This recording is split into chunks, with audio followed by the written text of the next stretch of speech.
Breshut Marav et Rabotai, avec la permission d'Hachem. Aujourd'hui, nous sommes dans les parashiotes les plus importantes de la Torah. La paracha de Bereshit, Noah, la paracha de Lech Lecha. Maintenant, on commence à parler de Avraham Avinu, Alav Shalom. On a parlé de Noah, on a parlé de Adam. Et comme qui dit Maran Rav Shach, Alav Shalom, que ces parachutes-là, c'est des parachutes il y a beaucoup de morale, il y a beaucoup de choses à prendre de ces parachutes-là. Mais mes amis, il faut savoir une chose, que après Rosh Hashanah, Kippour, après Sukkot, Hoshana Rabbah, Simchat Torah, on tourne la page. C'est-à-dire que maintenant, on passe à l'ère de la prochaine année. Voilà, c'est jusqu'à l'année prochaine, si Dieu veut, jusqu'à Rosh Hashanah et l'année prochaine.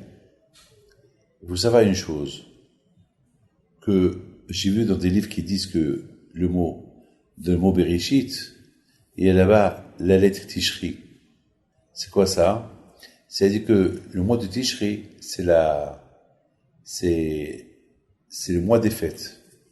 Et lorsqu'on commence Bereshit, ça y est, maintenant, qui veut dire, ça y est, à partir de là, on commence maintenant la première paracha de toute l'année jusqu'à l'année prochaine. Mais Bereshit, ça veut dire que j'ai vu dans beaucoup de tzaddik qui disent que lorsqu'on commence l'hiver, c'est à partir de là qu'il faut que déjà commencer à se préparer pour le mois de Tishri. C'est le Tishri de l'année prochaine. On a terminé maintenant le Tishri de cette année. Maintenant, il faut attaquer, il faut qu'on soit prêt pour le mois de Tishri de l'année prochaine, pour que ça soit pas pire que cette année. Il faut que le Tishri de l'année prochaine soit meilleur. Et je pense, Rabotai, que c'est la raison pourquoi, lorsqu'on termine la paracha de Vezot Abracha, c'est écrit les aînés que l'Israël Bereshit. Bisimana Tava. Dès qu'on termine la paracha de Vezot Abracha, la mort de Moshe Rabbeinu à Simchat Torah, tout de suite, on dit, avec tous les miracles que Moshe Rabbeinu il a fait devant les bénis Israël, et devant les yeux des bénis Israël, après tout de suite on attaque tout de suite la Torah. Bereshit bara Elokim. Il faut savoir une chose, que avant qu'on commence le mot Bereshit bara Elokim, on dit Bisiman Atava. Et c'est quoi Bisiman Atava? Ça veut dire un bon signe. Et bien, c'est un très bon signe qu'on commence avec une nouvelle page. C'est-à-dire que lorsque on termine la Torah, on commence la Torah de Bereshit, on a fini avec Vezot Abracha. Et lorsqu'on termine la Torah, à Simchat Torah, tout de suite le même jour de Simchat Torah, on commence encore la Torah à nouveau pour toute l'année. Et c'est ça, Bisiman Atava. C'est un bon signe. C'est un bon signe que Akadosh Baruch Hu nous a donné, qu'on a terminé et on recommence encore. C'est-à-dire, c'est pas que vous imaginez que quand c'est quelqu'un, il a gagné au loto, il gagne encore au loto. C'est-à-dire, c'est super ça. Ça veut dire que voilà, j'ai gagné encore une fois. Donc, c'est un bon signe que Baruch Hashem, que Akadosh nous a donné la possibilité de recommencer encore. Et Baruch Hashem, après l'effet de Rosh Hashanah qui pour Sukkot Simchat Torah, on commence encore un Bereshit, on commence une nouvelle période et c'est super, c'est bien. Et on a bien remarqué que après la paracha de Bereshit, c'est la paracha de Noah. Noah, c'est la détente, c'est le repos. Alors ça veut dire, il y a deux choses qu'il faut bien comprendre. Que après les trois grandes fêtes, Rosh Hashanah, Kippour, Sukkot et Simchat Torah, maintenant on commence une nouvelle ère. Maintenant, la nouvelle année commence maintenant. On a maintenant jusqu'à Pessah. De Simchat Torah jusqu'à Pessah, il y a 6 mois presque. Allez, on commence maintenant, mais il faut que ce soit un début avec beaucoup de bonnes choses. C'est pas un début avec, on commence mal le début. Il faut bien commencer le début. Et lorsqu'on commence bien le début, c'est bien. Mais il faut pas commencer le début avec détente, je fais ce que je veux. Non. Il faut que ce soit une chalva dans la Torah. Il faut que ce soit une détente, une vie avec la Torah. Et on sait très bien que lorsqu'on vit avec la Torah, c'est la meilleure détente du monde. Il faut vraiment sentir la détente qu'il y a dans la Torah. Je vous dis, mes amis, j'ai vu dans beaucoup des livres sur la paracha de Azino que Moshe Rabbeinu, avant de mourir, il dit au Bnei Israël, faites attention, si vous ne respectez pas Torah mitzvot, voilà, je vous donne le ciel et la terre comme témoins que si vous ne respectez pas Torah mitzvot, vous allez tomber et vous allez être punis. Bémet, mes amis. Et en plus, Moshe Rabbeinu, il dit au Bnei Israël, attention, je sais qu'après ma mort, vous allez faire n'importe quoi et vous allez même arriver à dire, ouais, il n'y a pas de Dieu, il n'y a rien du tout. Ouais, Hassu Shalom, vous risquez de dégringoler, de devenir athée. Et Moshe Rabbeinu leur a dit, sachez que si vous faites comme ça, Hachem va vous punir. Et Moshe Rabbeinu, il vraiment était dur avec eux avant de mourir. Je me suis posé une question. Est-ce que Moshe Rabbeinu, il n'a rien à faire? Est-ce qu'il n'a rien à faire? Qu'après sa mort, qu'avant de mourir, il menace les Bnei Israël, au lieu qu'il leur parle bien, au lieu qu'il leur dit, je sais pas moi, qu'il les console, déjà lui il va mourir. Déjà ils avaient de la peine que lui il allait mourir. Au lieu qu'il les quitte avec des bonnes phrases, il les quitte comme ça avec des mots durs. Il leur dit, vous allez voir, Anochi Aster Panaï, il y a quelque chose qui va fermer ses yeux, il va pas vous voir, et vous êtes punis, il va avoir la Shoah, il va avoir ça, il va vous arriver. Pourquoi tout ça? Pourquoi tout ça?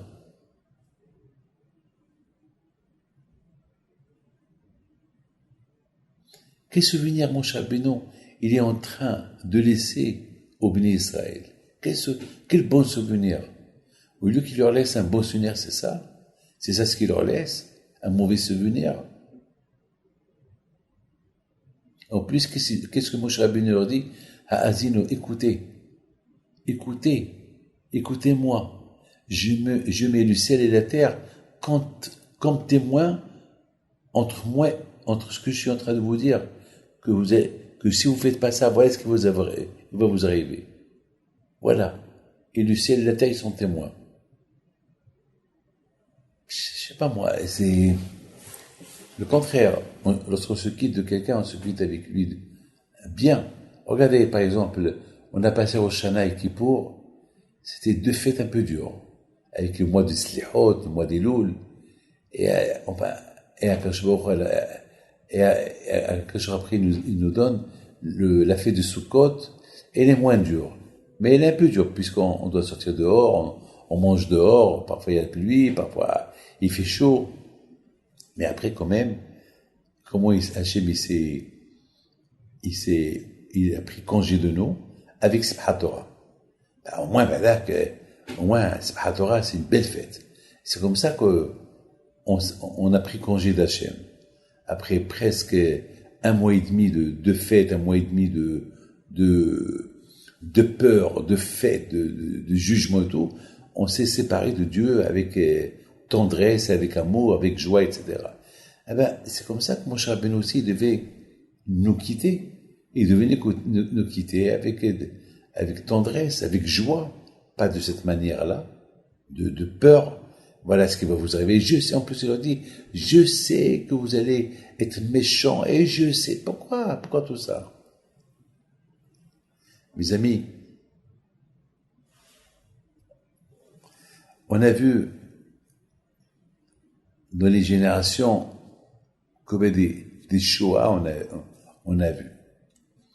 On a vu le premier temple détruit et des millions de Juifs exilés et tués, le deuxième temple détruit par les Romains, et des millions de Juifs tués, exilés.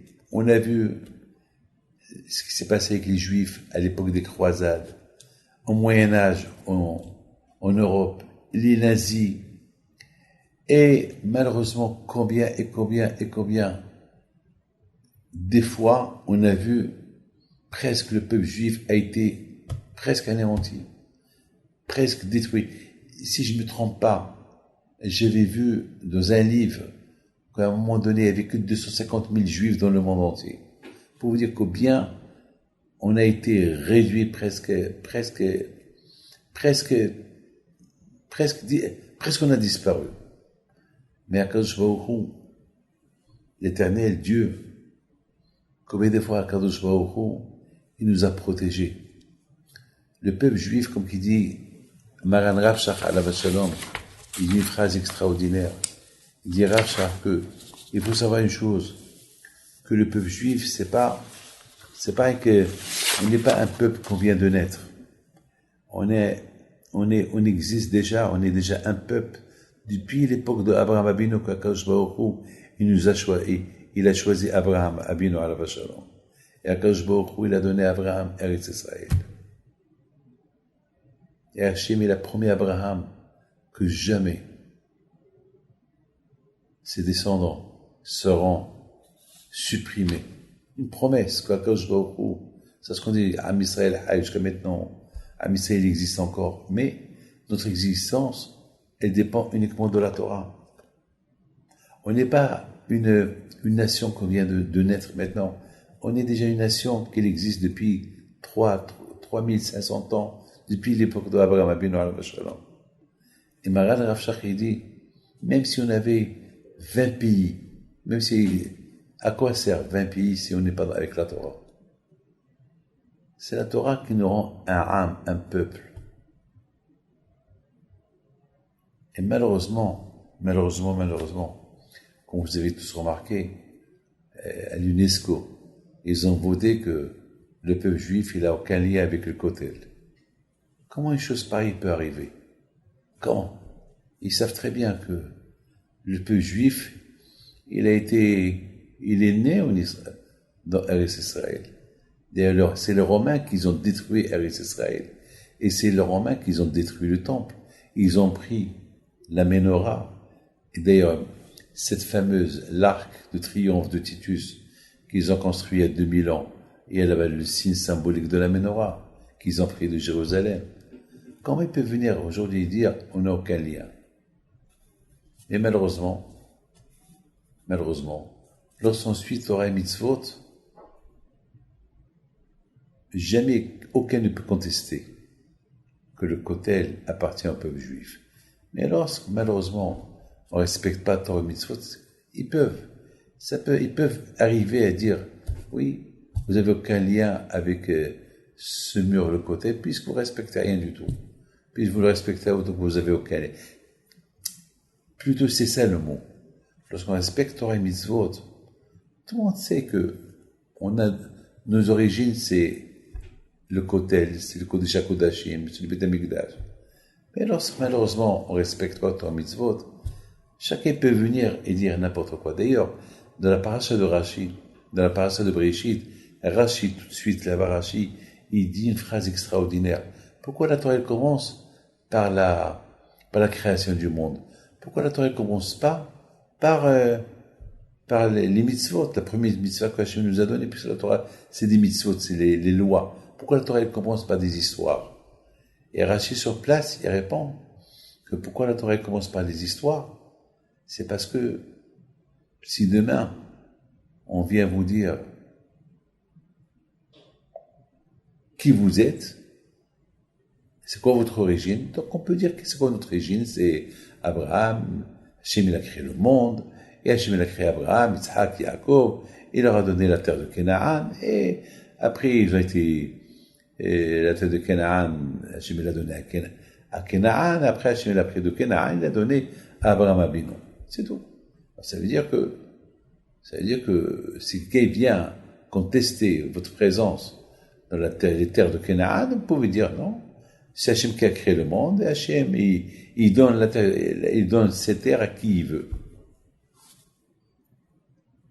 Il a donné à celui-là, après il a pris celui-là, il a donné à celui-là, après il a pris celui-là, il a donné à celui-là. C'est la raison pourquoi la Torah commence à parler de la création du monde. Pour te dire que Hachem, il a créé le monde, et c'est lui le propriétaire, c'est lui qui décide à qui donner, à qui ne pas donner. Ça veut dire, mes amis, que on voit que l'histoire et la Torah, c'est une seule chose. Lorsqu'on respecte la Torah, l'histoire, elle est de notre côté. Mais lorsqu'on ne respecte pas la Torah, l'histoire, elle n'est pas de notre côté.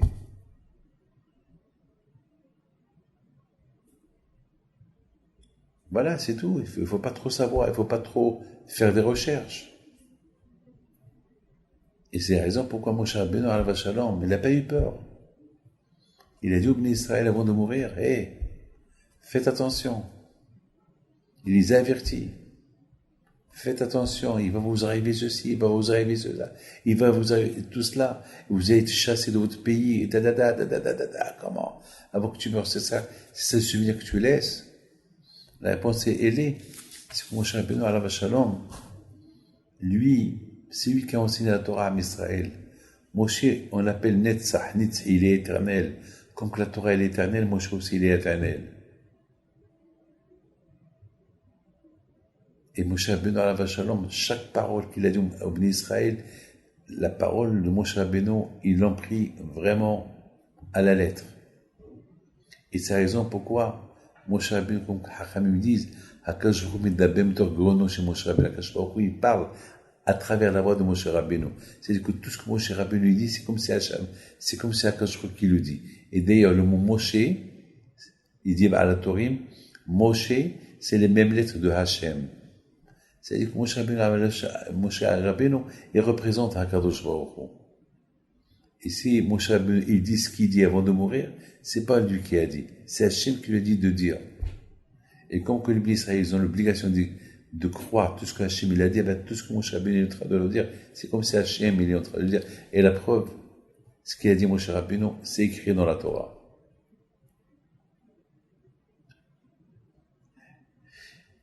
Mais Moshe Rabbeinu, alav shalom, il donne un conseil aux Bnei Israël. Il leur dit, Ve'ata, et maintenant, kitvu lachem hashira azot. Il a donné un conseil. Ce que je suis en train de vous dire, écrivez-le. Faites-le comme un chant. Écrivez-le. Et lorsqu'il vous arrive, vous savez très bien, mes amis, que toujours un chant, on le chante toujours. Et Moshe Rabbeinu, alav shalom, il a dit au Bnei Israël, ce que je suis en train de vous dire là, composez un chant et chantez-le toujours. Comme ça, sachant que si vous ne respectez pas Torah mitzvot, les malheurs qui vont arriver. Alors avant que les malheurs arrivent, vous allez faire attention. Vous savez que le jour de Tisha B'Av, on lit la paracha de Ha'azinu. Et c'est dans cette paracha de Ha'azinu que Moshe Rabbeinu a été très dur avec les Bnei Israël. Que je sais que lorsque je vais mourir, vous allez faire la Avodah Zara, et vous allez dénigrer le bon Dieu, et vous allez dire que Dieu n'existe pas, et vous allez dire que il y a rien, et vous allez être encore, mais sachez, Moshe Rabbeinu a dit, même si vous sortez du chemin, vous allez être obligé de retourner vers Hakadosh Baruch Hu. Parce que je vais vous faire souffrir, et vous n'aurez pas le choix que de retourner vers Hachem.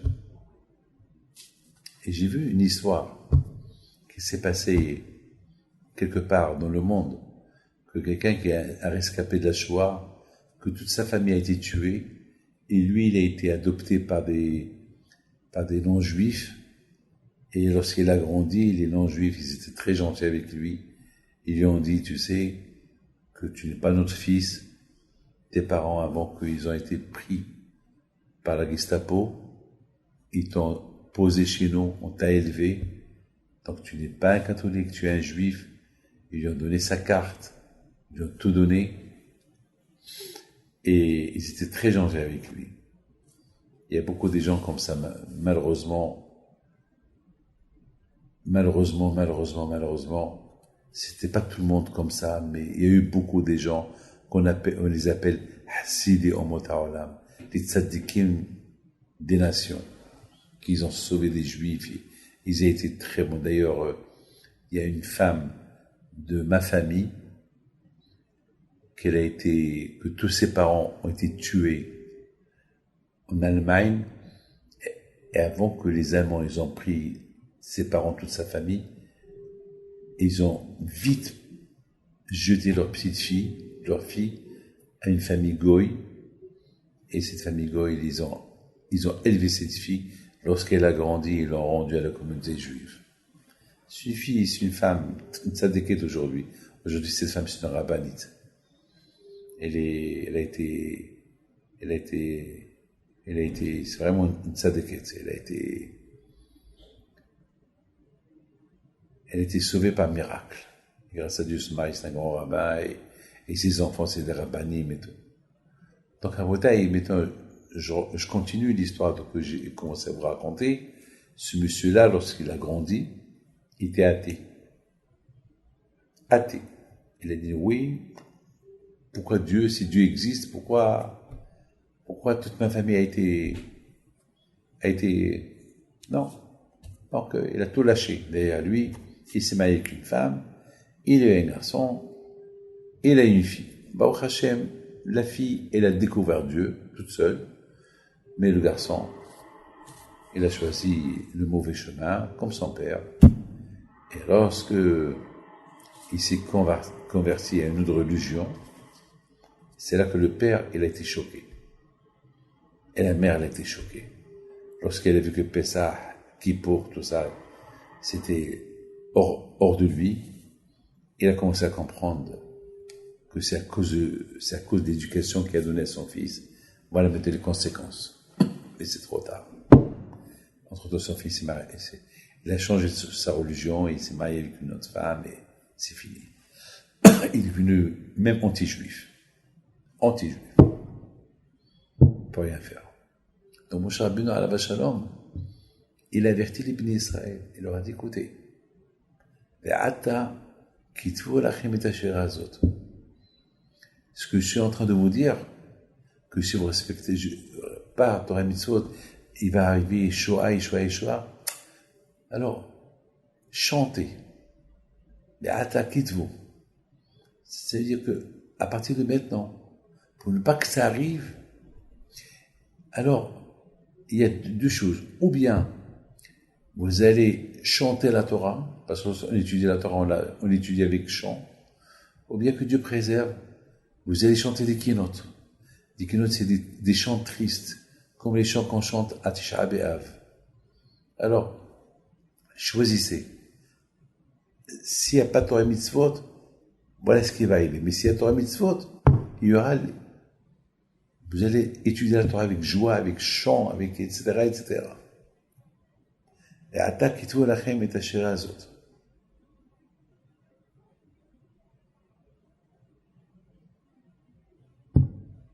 Moshe Rabbeinu alav shalom, il termine la Torah avec une phrase spectaculaire. C'est écrit dans la Torah que Moshe Rabbeinu, lorsqu'il a cassé les tables de la loi, il les a cassées devant les yeux des bénis Israël. Pourquoi la Torah, elle nous raconte ça? Est-ce que la Torah n'a rien à faire? Et de nous écrire que la plus belle chose que Moshe Rabbeinu il a fait, c'est en prenant, d'ailleurs cette question-là, c'est le rabbi de Lubavitch, alav shalom, qui pose cette question. Pourquoi la Torah, elle termine la Torah avec cette phrase-là? Que Moshe Rabbeinu, la force de Moshe Rabbeinu, c'est, il a pris les tables de la loi et les a cassées devant les bénis Israël. Il n'y a pas autre chose que Moshe Rabbeinu l'a fait. Que Moshe Rabbeinu termine la Torah avec. Moshe Rabbeinu termine la Torah avec les tables de la loi qu'il a cassées devant tout le monde. Ça, c'est une belle question qu'il pose le rabbi de Lubavitch. Et avec tout ce qu'il a fait, Moshe Rabbeinu, c'était toute sa vie. C'était le peuple juif toute sa vie. Et c'est ça, il termine la Torah avec ça. Il n'y a pas autre chose avec quoi il peut, quelque chose de plus gai. Par exemple, que Moshe Rabbeinu, il a fait sortir les Juifs de l'Égypte, et Moshe Rabbeinu, il était un bon père pour l'Église d'Israël. Non. Il termine la Torah avec, voilà ce qu'il a fait Moshe Rabbeinu. Il a détruit les tables de la loi devant l'Église d'Israël.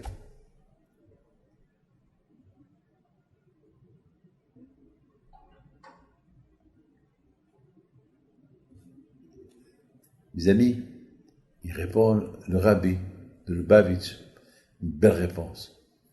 Il dit, c'est ça, Moshe Rabbeinu. Moshe Rabbeinu, il aimait tellement les Juifs, jusqu'à qu'il a risqué sa vie pour eux. Il a pris les tables de la loi, où il y a là-bas les 10 commandements, écrits par les mains de Dieu. Qui peut oser casser ça? Là, Moshe Rabbeinu les a cassés. Parce que Moshe Rabbeinu, il avait peur que Hachem, il tue tous les bénis d'Israël. Alors qu'est-ce qu'il fait Moshe Rabbeinu? Il a voulu dire à Hachem, si tu veux les tuer, tue-moi, moi. Moi qui ai cassé tes tables. Ou bien, si tu dois les tuer, tu me tues moi aussi avec eux. Alors si tu me laisses en vie, tu les laisses en vie aussi. Ça, c'est le leader des bénis d'Israël. C'est comme ça que Moshe Rabbeinu, il aimait Am Israël. Il adorait. C'est ça, il y a de Hazaka de Moshe Rabbeinu. Moshe Rabbeinu, il adorait les bénis d'Israël. Il était prêt à donner sa vie pour eux. Mes amis, je pense que les bénis d'Israël, ils adoraient Moshe Rabbeinu. Lorsqu'ils ont vu Moshe Rabbeinu ce qu'il était en train de leur dire, il les mettait en garde. Je sais que vous allez il va y avoir beaucoup d'échoua, et Hachem, il va cacher son visage de vous, et je sais. Il n'avait pas peur, Moshe Rabbeinu, de se séparer des bénis d'Israël de cette manière, parce que les bénis d'Israël savaient que Moshe Rabbeinu les aime. Il savait que Moshe Rabbeinu, il adorait les bénis d'Israël. Donc, lorsque quelqu'un, il aime quelqu'un, lorsque moi je sais qu'on m'aime, et on me fait des reproches, je vais les accepter. Parce que celui qui me les fait, il m'aime. Le problème est, les reproches que je fais recevoir de quelqu'un qui ne m'aime pas, ça c'est un problème. Alors c'est la raison pourquoi Moshe Rabbeinu pouvait se permettre, avant de quitter ce monde-là, de leur faire des reproches, etc. Parce qu'il savait Moshe Rabbeinu que tout le monde l'aime. Mes amis, et c'est la raison pourquoi la Torah, elle écrit comme ça. Moshe Rabbeinu, il avertit les bénis d'Israël, voilà ce qui vous arrive. Il y a beaucoup de mauvaises choses qui vont vous arriver. Et après, tout de suite, après tout ça, Vezot Abracha. Il est béni. Vous imaginez, c'est extraordinaire. Il les avertit, voilà le mal qui va vous arriver. Après, il leur fait une bracha. Vezot Abracha. Comment? C'est-à-dire que Moshe Rabbeinu leur a dit, avec tout ce que je vous ai annoncé jusqu'à maintenant, mais si vous respectez Torah Mitzvot, c'est la bracha. Rien ne vous arrive. Et comment? Bereshit. Allez, tournez la page. Oubliez ce que je vous ai dit. Allez, commencez avec la Torah. La Torah qui s'appelle Bereshit. Et c'est ça votre existence. Votre existence, c'est Bereshit. Mes amis, après cette belle fête de Rosh Hashanah, Kippour, Sukkot, aïe, on se sent bien à l'aise. Maintenant, c'est Bereshit. Maintenant, on commence un nouvel ère. C'est super. Aïe. Mais il faut savoir une chose. N'oubliez pas que pendant la fête de Sukkot, on a prié avec le lulav, le etrog. On a prié avec le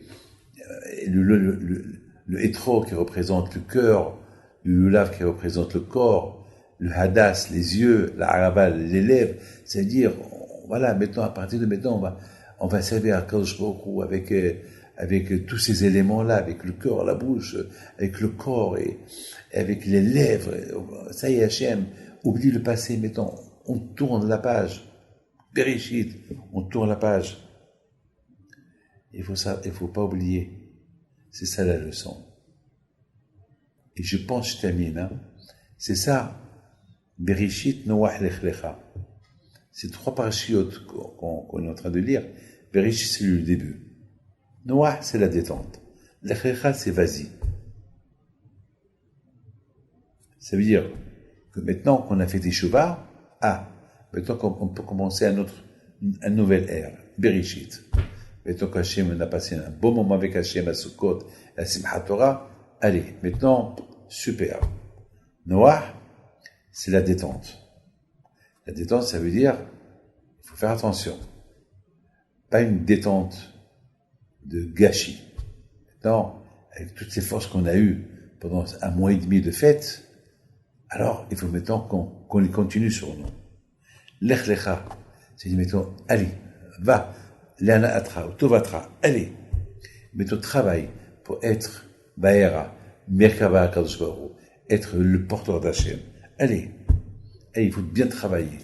Et c'est ça, Rabotai, mais tout les moods, ce qu'on peut apprendre les enseignements de ces parachutes-là qu'on vient de débuter maintenant, Bereshit, Noah, Lech Lecha, Be'era, c'est belle parachute comme qui dit Rav Shach, que c'est toute la sidra de Bereshit, c'est du moussa, des choses que on peut apprendre, on peut apporter sur nous, Be'ez Hashem, et si Dieu veut, avec les doigts Kadosh Baruch Hu, que nous tous on réussit, Be'ez Hashem, dans cette année, si Dieu veut, qu'on réussisse dans la Torah, mitzvot, ma'asim tovim, keneratson, et simplement, je voudrais simplement dire une phrase que si on veut réussir, tout dépend de nous.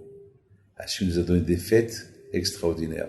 C'est des fêtes qu'on peut prendre de ces fêtes-là plein de bonnes choses pour toute l'année. Toute la émouna que nous avons, c'est de ces fêtes-là. Mais ici, chez moi, beaucoup de choses. J'ai 66 ans maintenant. Chaque fête, je me rappelle comment j'ai passé les fêtes lorsque j'étais jeune, chez mon père. Et ça, je le transmets à mes enfants. Et c'est comme ça, mes amis, les fêtes. C'est ça, les fêtes. Les fêtes, c'est pas rien que manger, boire et d'aller dormir. Les fêtes, c'est de prendre de ces fêtes des enseignements qui sont extraordinaires. C'est ça ce qu'on appelle les enseignements des parachutes, les enseignements des fêtes, comme il dit Rabbi Shimon Bar Yochai, il dit une phrase extraordinaire, il dit Rabbi Shimon Bar Yochai que toutes les mitzvot que Hachem nous a données, c'est des conseils. Et Maran Rav Shach, il dit une phrase belle, que la plupart, que toute la paracha de Bereshit, jusqu'à la fin de Bereshit, Parashat Vayechi, c'est du moussar.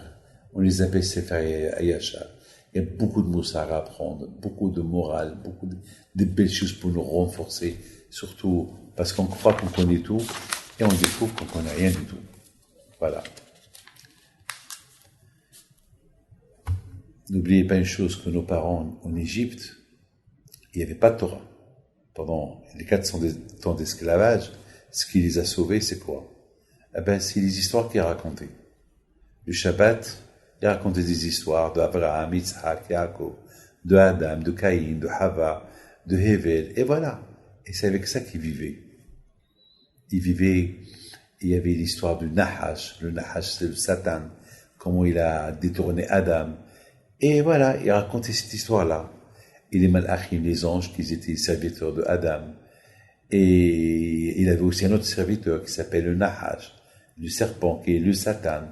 Et voilà, il a mal conseillé. Voilà ce qui est arrivé. Ça veut dire, il y a le Tzara, il y a le Tzarato, qui suivent, il faut faire attention. Et que toujours il y a ce qu'on appelle Haborek en Bomaïm, oui. On vit dans un monde qui a pas, que s'il n'y a pas la Torah, alors, s'il n'y a pas la Torah, il y a quoi? Il y a le Satan. Mais lorsqu'il y a la Torah, il n'y a pas de Satan. Et qui a aidé Youssef Hatzadik pour résister les tentations des femmes en Égypte? La Torah. Donc c'est ça, mes amis, c'est ça. C'est la raison pourquoi on apprend beaucoup de choses de ces parachutes-là pour pouvoir, Be'ez Hashem, prendre des forces pour pouvoir respecter Torah et Mitzvot et sa transmission. Après, on transmet ça à nos enfants et que le bon Dieu vous protège. Amen. Et bonne semaine.